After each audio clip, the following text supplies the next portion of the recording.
আমি Kanchenjunga floating ৰেষ্টুৰেণ্টটো opening কৰিলোঁ কালি। মই বোলে একে সময়তে ৰাস্তাটো চাই যাওঁ সেইবুলি আহিলোঁ আৰু বৰ ধুনীয়াকৈ মানে ভেৰি ৱেল প্লেনিং বৰ ধুনীয়া আৰু কালাৰফুল কৰিছে গছ গছনিৰে গোটেই। সেইটো এটা আদৰ্শ হ'ব লাগে অসমৰ বিভিন্ন জেগাত যদি এনেকুৱা হয় ৰাস্তাবিলাক ধুনীয়া হয়, আমাৰ বিউটিফাই হয় গোটেই ৰাজ্যখন। সেইটো গৌতমৰ এটা খুব ধুনীয়া পদক্ষেপ, সেইটো কাৰণে মই ধন্যবাদ জনাইছোঁ আৰু যিসকল লাগি আছে গোটেই এইখিনি কামত তেওঁলোককো মই ধন্যবাদ জনালোঁ। বহুত ভাল লাগিছে আহি। ঢলাত যিহেতু আপোনাৰ নামত এখন দলং দীৰ্ঘতম দলং নিৰ্মাণ কৰি উলিয়াইছিলে, তাৰপাছত গৌতম বৰদলৈয়ে সম্পূৰ্ণ নিজৰ ব্যক্তিগত প্ৰচেষ্টাৰে এই পথটো নিৰ্মাণ কৰিছে।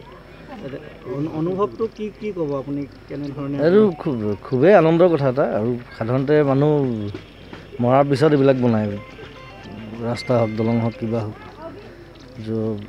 গৌতমে মাত্ৰ ক'লে যে মানুহ মৰাৰ পিছত দি পেলাই লাভ নাই, মানুহ আগলৈ দিব লাগে, যি দিব লাগে, যি সন্মান দিব লাগে।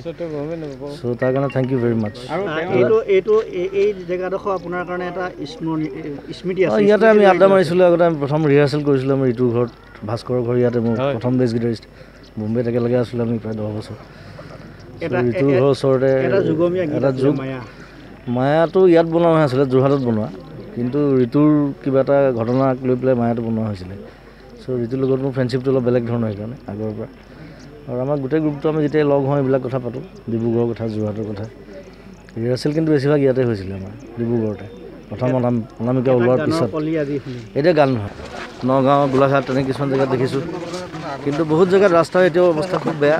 গতিকে যিসকলে সেই দায়িত্বত আছে তেওঁলোকে দায়িত্ব পালন কৰক আৰু ৰাস্তাবিলাক ধুনীয়া কৰক। মানুহৰ তেতিয়া বহুত সুগম হয়, পথ সুগম হ'লে কাম বেছি হয়, নহ'লে সদায় কষ্ট কৰি থাকিবলগীয়া হয়।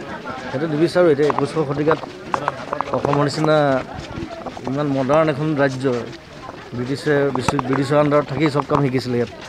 চ' আমাৰো ব্ৰিটিছে যেনেকৈ কাম কৰিছে বিভিন্ন জেগাত, আমাৰ ইয়াতো হ'ব লাগে তেনেকুৱা কাম।